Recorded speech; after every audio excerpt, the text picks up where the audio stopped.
السلام علیکم ورحمۃ اللہ وبرکاتہ۔ رمضان کا مبارک مہینہ شروع ہونے والا ہے۔ 10-12 دن اب باقی رہ گئے رمضان کا مہینہ شروع ہونے میں۔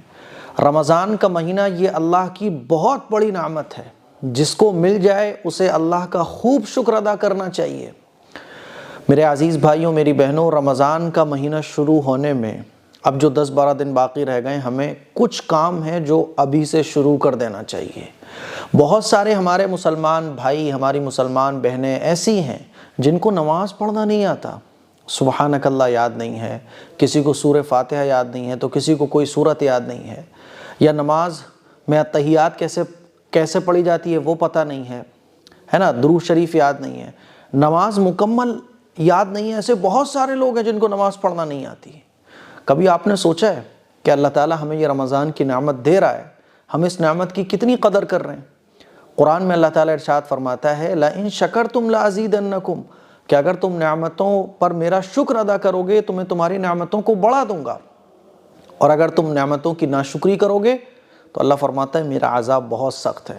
جب نعمت کی ناقدری کی جاتی ہے نا، تو اللہ تعالیٰ پھر اس نعمت کا جو نور ہے، اس نعمت کا جو فائدہ ہے، اور اس نعمت سے جو ہمیں بخششیں مل سکتی ہیں، مغفرتیں مل سکتی ہیں، جنت میں اونچے مقام مل سکتے ہیں، قبر کا اندھیرا چھٹ سکتا ہے، پھر وہ اس نعمت کے فائدے ہم سے چھین لیے جاتے ہیں۔ اسی لیے کتنے ایسے ہماری زندگی میں رمضان آئے اور چلے گئے، اور رمضان سے جیسے ہمیں فائدہ اٹھانا تھا ویسے ہم اٹھا نہیں پائے۔ دیکھا ہوگا آپ نے، کتنے لوگ ایسے ہیں جو رمضان کے روزے چھوڑ دیتے ہیں، کتنے لوگ ایسے ہیں جو رمضان میں نمازیں نہیں پڑھتے، کتنے لوگ ایسے ہیں جن کو رمضان میں نماز پڑھنا نہیں آتا، قرآن پڑھنا نہیں آتا۔ کبھی ہم نے سوچا ہے کہ یہ رمضان کی نعمت جو اللہ کی بہت بڑی ہے نا، ہم اس سے محروم ہیں کیونکہ ہم نعمت کی ناقدری کر رہے ہیں۔ اسی لیے سب سے پہلا کام جو ہمیں کرنا ہے وہ یہ کہ اگر نماز نہیں آتی تو نماز کو ابھی سے پورا سیکھو، سبحانک اللہ یاد کرو، اپنی مسجد کے امام صاحب کے پاس جا کر سبحانک اللہ یاد کرو، نماز کو سیکھو کہ نماز کیسے پڑھنی ہے۔ مان لیجئے رمضان کا مہینہ شروع ہو گیا اور آپ کو نماز پڑھنا ہی نہیں آتی ہے، کبھی سوچا یہ کتنی بڑی محرومی کی بات ہے کہ ہم رمضان کے مہینے میں نماز نہیں پڑھ پا رہے؟ اللہ اکبر، یہ کتنی بڑی لعنت ہے ہمارے اوپر، اور کتنے بڑے محروم انسان ہیں ہم، کتنے بڑے بدنصیب اور بدقسمت انسان ہیں کہ رمضان کا مہینہ ہمیں مل گیا اور ہم نماز نہیں پڑھ پا رہے، اللہ کی عبادت ٹھیک سے نہیں کر پا رہے۔ کبھی سوچا ہے آپ نے؟ اور اس سے ہم محروم کیوں ہیں؟ کیونکہ ہم رمضان کی ناقدری کرتے ہیں۔ اسی لیے رمضان کی قدر یہ سب سے اہم چیز ہے جو ہمیں ابھی 10-12 دن رہ گئے نا، ابھی سے اس کی قدر شروع کرنے کی فکر کرنا چاہیے کہ اگر نماز نہیں آتی تو نماز سیکھو، صورتیں یاد نہیں ہیں تو صورتیں سیکھو، اگر آپ کو وضو اور غسل کا طریقہ نہیں معلوم تو سیکھو۔ دوسرا کام جو ہمیں کرنا ہے، آپ بیمار ہیں اگر تو اپنا علاج بہترین سے بہترین کراؤ، اب بہترین سے بہترین آپ پرہیز کرو تاکہ رمضان کے لیے آپ فٹ ہو جاؤ، رمضان کے لیے اپنے آپ کو تیار کرو، دینی اعتبار سے بھی اور دنیاوی اعتبار سے بھی۔ جتنا بھی کام دھام ہے ابھی سے سمیٹنا شروع کرو کہ رمضان کے مہینے میں زیادہ سے زیادہ مجھے ٹائم عبادت کے لیے فارغ کرنا ہے۔ میرے عزیز بھائیوں، میری بہنوں، ہم اور آپ اس کے بالکل الٹا چلتے ہیں۔ ہم کیا کرتے ہیں کہ رمضان کے مہینے میں زیادہ سے زیادہ دنیا کمانے کی کوشش کرتے ہیں۔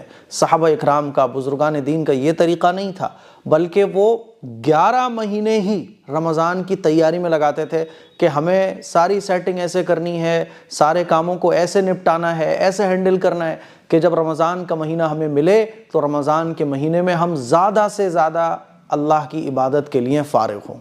تو اسی لیے اپنے کاموں کو ہینڈل کرو، اپنی صحت کو ہینڈل کرو، اور دین کے اعتبار سے جو چیزیں نہیں آتی وہ ابھی سے سیکھنا شروع کرو۔ میں نے یوٹیوب پر بہت پہلے سبحانک اللہ آپ لوگوں کو یاد کرائی تھی، نماز کا پورا طریقہ آپ لوگوں کو یاد کرایا تھا، ہے نا، 10 صورتیں آپ لوگوں کو یاد کرائی تھی۔ تو اگر نہیں آتا تو میرے یوٹیوب چینل سے آپ لوگ سیکھ سکتے ہو۔ آپ ڈالو نماز کا طریقہ AM قاسمی، 10 صورتیں AM قاسمی، تو میں نے بہت آسان بچے کی طرح، یعنی آپ کتنا ہی آپ کو یاد نہ ہوتا ہو نا، تب بھی انشاءاللہ آپ کو میری ویڈیو دیکھ کے صورتیں یاد ہو جائیں گی، نماز یاد ہو جائے گی۔ تو میرے عزیز بھائیوں، کہیں ایسا نہ ہو، یہ باتیں میں آپ لوگوں کو اس لیے بول رہا ہوں، کہیں ایسا نہ ہو کہ رمضان کا مہینہ شروع ہو جائے اور اللہ تعالیٰ ہم سے ناراض ہو، اللہ تعالیٰ ہم سے ناراض ہو، اللہ تعالیٰ ہم سے خفا ہو کہ میرا بندہ رمضان کی جو نعمت میں نے اسے عطا فرمائی ہے اس کی قدر نہیں کرتا، محروم ہو جاؤ رمضان کی برکتوں سے۔ اور سوچئے گا اگر رمضان کے مہینے میں بھی آپ کی نمازیں چھوٹ رہی ہیں، رمضان کے مہینے میں بھی آپ نماز پڑھنا آپ کو نہیں آتا، وضو کرنا، غسل کرنا آپ کو نہیں آتا، رمضان کے مہینے میں بھی آپ روزے چھوڑ رہے ہو، رمضان کے مہینے میں بھی قرآن پڑھنا آپ کو نہیں آتا، یا قرآن پڑھنا آتا ہے تو قرآن پڑھنے کا ٹائم نہیں مل پا رہا ہے، یہ نشانیاں اس بات کی ہیں کہ رمضان کے مہینے کی جو نعمت اللہ تعالیٰ نے ہمیں اور آپ کو عطا فرمائی ہے، اللہ تعالیٰ آپ سے ناراض ہے، اس لیے رمضان کی رحمتوں اور برکتوں سے آپ کو دور کر دیا ہے، پھٹکار ڈال دی ہے آپ کے اوپر۔ اسی لیے رمضان کی قدر ابھی سے شروع کر دیجئے کہ رمضان آ رہا ہے، رمضان آ رہا ہے، اس کی قدر اور اللہ سے دعائیں مانگنا شروع کیجئے۔ اللہ تعالیٰ ہم سب کو عمل کی توفیق عطا فرمائے۔ اس کلپ کو شیئر کریں، دوسروں تک پہنچائیں۔ السلام علیکم ورحمۃ اللہ وبرکاتہ۔